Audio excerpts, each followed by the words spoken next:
Hola chicos, En este segundo vídeo os voy a contar un poco cómo fue la guerra civil, cómo sucedió, qué pasó en aquellos años, en esos 3 años terribles de la historia de España. Pues nada, partimos de la Segunda República, que ya hemos estudiado, una república inestable, con muchísimos problemas, democrática, pero con problemas, y entonces llegamos al año 36, en el cual se convocaron las terceras elecciones de la República. Elecciones libres, por fin, los españoles podían votar a quien quisieran, ¿no? Eso no había pasado muy habitualmente en la historia de España, la verdad.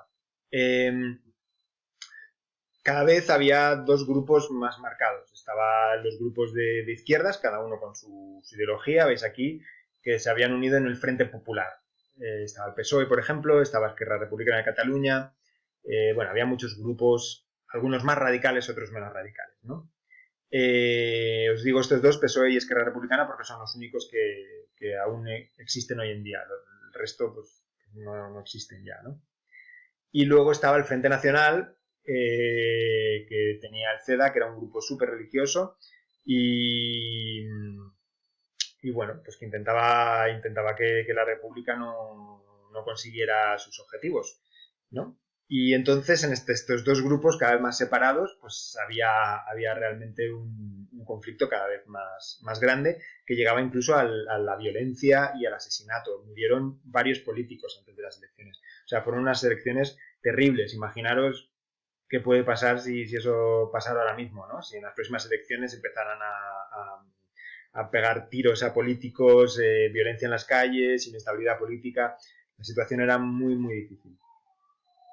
Bueno, pues en ese estado de cosas, en realidad, pues ganó la izquierda, ganó el Frente Popular.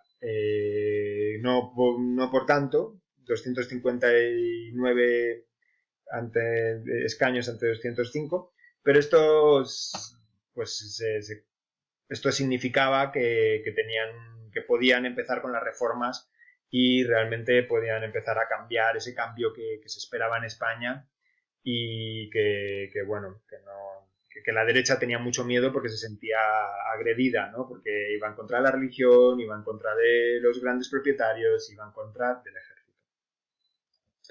Bueno, en ese estado de cosas, pues hay un grupo de militares que empiezan a rebelarse, empiezan a planear un golpe de Estado. ¿Sabéis lo que es un golpe de Estado? Es un levantamiento militar contra un gobierno. Sanjurjo ya le conoces, que había intentado dar un golpe de Estado a la República y había fracasado, entonces ahora estaba exiliado en Portugal. Y sobre todo estaba el general Mola, que es este, y que era el llamado el director, que era el que tuvo la idea del golpe de Estado y empezó como a escribir cartas a algunos militares amigos, entre ellos Franco, que en un primer momento no era un personaje muy importante, no era nada importante en un primer momento. Franco era un militar que se había hecho fama, había ganado fama luchando en Marruecos. Y de hecho, como la República tenía miedo de que Franco también se levantara contra ellos, pues le habían mandado a las Islas Canarias. Bueno, entonces en julio del 36 empieza la guerra. Al primer momento no se sabía que iba a ser una guerra, se pensaba que podía ser un levantamiento militar.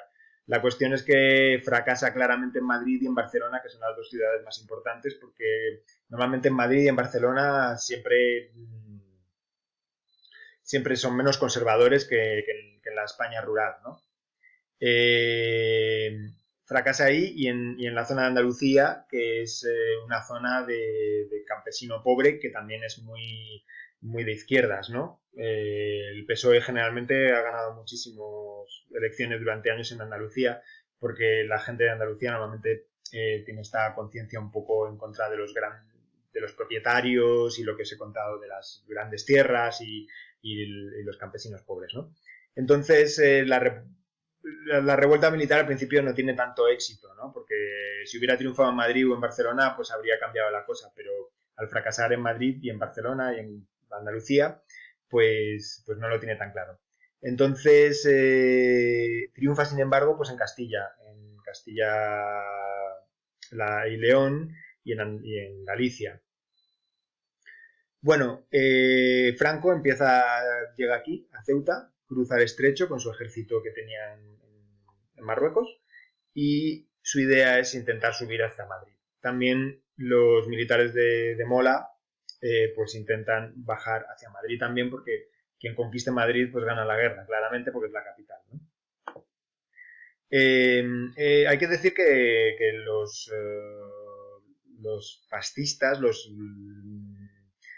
sublevados se llaman, no sé, es que tienen muchos nombres, los alzados, el bando nacional se llama, ¿no? O sea, los nacionales, los militares, tenían muchas ayudas. Para empezar estaba la Guardia Mora de Franco, era el ejército que él se había, como llevaba tantos años en Marruecos, tenía un grupo de marroquíes que le ayudaban, entonces les utilizó. Y luego también, pues, el bando nacional, pues contó con la ayuda de la Italia de Mussolini, la Alemania nazi y Portugal también, con lo cual tuvo bastantes ayudas. Bueno, pues Franco empieza a subir hacia Madrid y bueno, no os voy a contar muchas más cosas. Es que puede ser más largo, pues se detiene en Toledo en lugar de llegar a Madrid porque hay una, el Alcázar de Toledo está siendo sitiado por los republicanos, entonces hay muchas escenas, hay un poco de pasión, bueno, bastante largo. Pero Madrid, cuando llega a Madrid, pues ya la cosa está un poco más difícil. No es tan fácil conquistar Madrid, no es tomar Madrid. De hecho, bueno, este cartel, esto es la Plaza Mayor y aquí pone no pasarán, el fascismo quiere conquistar Madrid, Madrid será la tumba del fascismo. En Madrid estaba el gobierno de la República y ya os digo los madrileños en general pues estaban a favor de la República y en contra de hecho los generales de Madrid no se habían rebelado en contra de la República, aceptaron el gobierno de la República y ahí se mantuvieron y se organizó la defensa de Madrid. Eh, bueno, esto no iba aquí, pero bueno, pues la defensa de Madrid fue muy larga, el intento de los nacionales de tomar Madrid fue bastante complicado. Si vais, esta es la ciudad universitaria, si vais algún día por allí, pues vais a ver que todavía hay muchos restos de la guerra y en las universidades hay restos de la metralla, eh, pero los nacionales no lograron tomar Madrid, fue una gran defensa. Hay que decir que la República tenía bastantes problemas también. Para empezar, a Franco le estaban ayudando los nazis y los fascistas italianos. Sin embargo, la República no recibió ninguna ayuda. A esto es Winston Churchill, que es el primer ministro de Inglaterra de aquellos años, y junto a Francia, pues en aquella época tenían una idea de que es mejor no intrometerse, vamos a dejar que las cosas surjan, es un problema de España, nosotros no vamos a ayudar. Fue bastante injusto. Si la República hubiera tenido la ayuda de otras democracias europeas, que en aquel momento, pues, tanto Reino Unido como Francia eran democracias y no sistemas fascistas como Alemania, pues, pues habría sido un poco diferente seguramente la guerra. Como la República no tenía a nadie a quien pedir ayuda, pues al final fueron los rusos, la URSS, Stalin, efectivamente, quien ayudó a la República. Aquí hay pues unos militares rusos que vinieron a pelear en España, pero lo más importante pues fue los tanques. La República de repente pues contó con unos tanques bastante modernos fabricados en Rusia y con los que pudo luchar y detener un poco el bando nacional. De cualquier manera, pues el bando republicano, como os he dicho, era un poco desastroso, porque, a ver, los militares en general, la mayoría de los militares se habían rebelado contra la República utilizando el ejército del país. Es muy raro, es como imaginaos que ahora mismo el ejército se levanta contra el gobierno y ataca, pero es que el gobierno no tiene ejército, es el ejército el que le está atacando. Entonces, pues esto se tuvo que solucionar pues dando armas a los diferentes grupos en los que se dividió la República, porque la República dejó de ser un gobierno para ser pues los comunistas, los del PSOE, los de los catalanes, cada uno iba un poco a su bola, ¿no? La República también tuvo una ayuda que fueron las brigadas internacionales. Un montón de jóvenes europeos que estaban muy concienciados políticamente, pues vieron que tenían que luchar contra el fascismo y que el fascismo estaba ganando la batalla en España, entonces se vinieron muchos desde Inglaterra o desde Francia o desde los Países Bajos y para luchar en la guerra de España. Fue una especie de aventura para ellos, una aventura un poco peligrosa, pero bueno, claro, pero eran jóvenes que no tenían tampoco mucha experiencia ni tampoco tenían dinero. Así que, bueno, era una ayuda buena para la República, pero tampoco era definitiva. Bueno, entonces, al final no, los nacionales van tomando cada vez más sitios. Madrid, como os he contado, se les resiste, pero realmente cada vez van tomando más.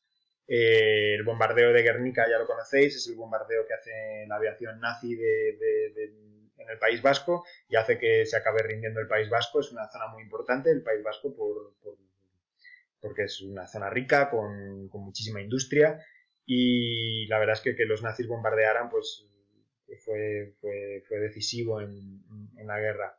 Y después, pues, toda esta zona rebelde que os he contado muchas veces, que es la zona del norte de España, donde están los mineros, que también quieren rebelarse contra el fascismo, y es una zona también rica en recursos y en industria.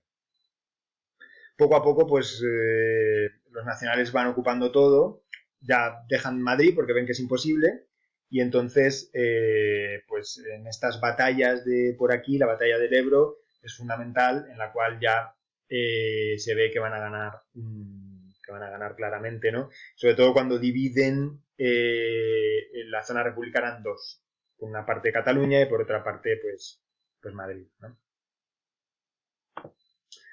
Esto es Belchite, os recomiendo que vayáis, es una de esas batallas duras de la guerra civil y Franco después de la guerra pues decidió no reconstruirlo para que se quedara así como recuerdo. Bueno, entonces básicamente una vez que ya han tomado esta zona pues solamente tienen que seguir subiendo y hasta que toman Barcelona, ¿no? Ese es el bombardeo, es que se ve muy pequeño, ¿no? Pero es una plaza que hay en Barcelona que es muy bonita, la verdad, y que todavía se ven los restos de la metralla porque fue bombardeada. Y entonces, pues muchos republicanos pues tuvieron que cruzar la frontera con Francia y marcharse a Francia porque no querían, no podían estar en España, ¿no? Esta imagen a mí me da muchísima pena porque son los republicanos cruzando a Francia. Han perdido la guerra no y tienen que irse al otro país. Desgraciadamente los franceses no trataron muy bien a los republicanos españoles y les metieron en campos de concentración, no para matarlos, pero sí para aislarlos de la población, como refugiados. Así que ahora cuando veáis los refugiados que vienen de Siria o de otros países, pensad que los españoles fuimos refugiados también. ¿Sabes lo que es un refugiado, no? Alguien que por un conflicto bélico en su país tiene que ir a otro país, pero no es porque quiera robar el trabajo a otras personas, sino porque en su país hay una guerra y no puede estar en su país. Entonces eso fue lo que pasó con los españoles en Francia y desgraciadamente fueron tratados bastante mal.